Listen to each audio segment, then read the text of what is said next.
We are celebrating Asian American Pacific Islander Heritage Month, and today we hear from the three authors of a new book titled Rise, a pop history of Asia and America from the 90s to now. KCAL9's Jeff Nguyen sat down with them to talk about obstacles and opportunities.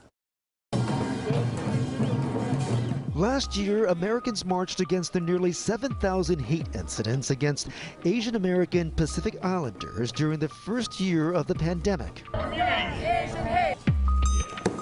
Out of that came the New York Times best-selling book titled Rise, a pop history of Asian America from the 90s to now.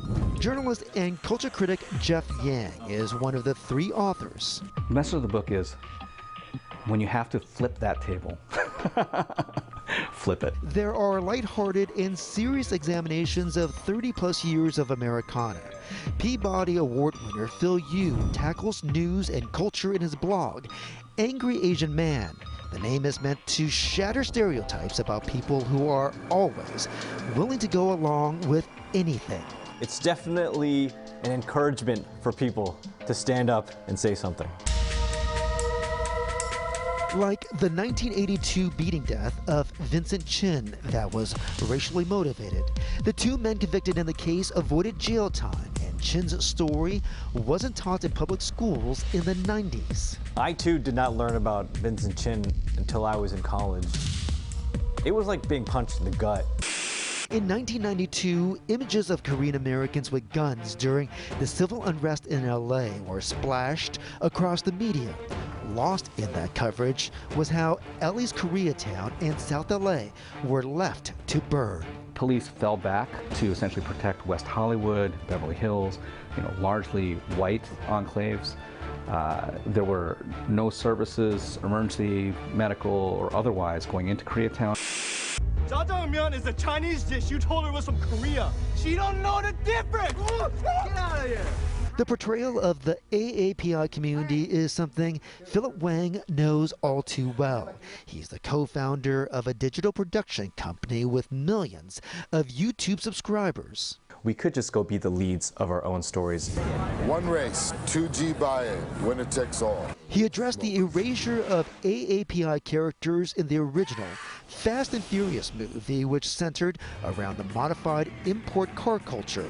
The inspiration for the billion-dollar franchise came out of the Battle of the Import Races, which were created because tuned-up imports were not allowed to compete. The cars that were allowed were domestic only. And it's funny, you can say that applies to the cars, but it kind of maybe was a little bit of shade towards the people, the domestics, and who are, foreigners and imports.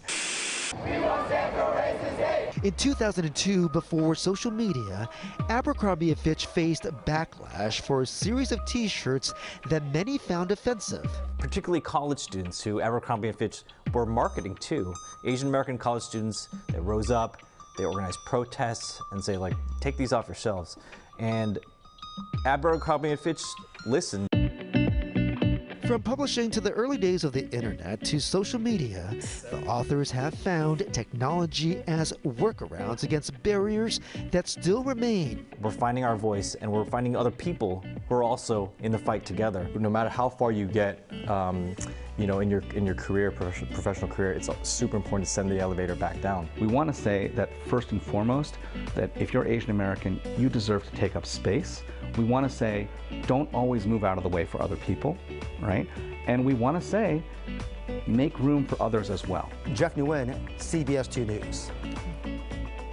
And if you'd like to hear more from the authors, Jeff Yang and Phil Yu, they host the podcast They Call Us Bruce. And by the way, Jeff's son Hudson starred in the network sitcom Fresh Off the Boat. You can also check out Phil Wang's videos on the Wong Fu Productions YouTube channel. And much more of Jeff's interviews with the authors coming up on our streaming special Amplified. It debuts on CBS News Los Angeles next Wednesday, and it'll be hosted by meteorologist Amber Lee. Very nice. All right.